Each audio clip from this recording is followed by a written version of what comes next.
don't show your nervous face. I know you have a cute face, right? So just think about it.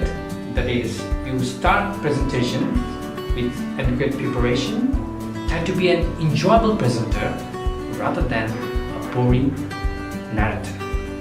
Thanks a lot, Bhaiya. I will definitely try to follow the guidelines. High five.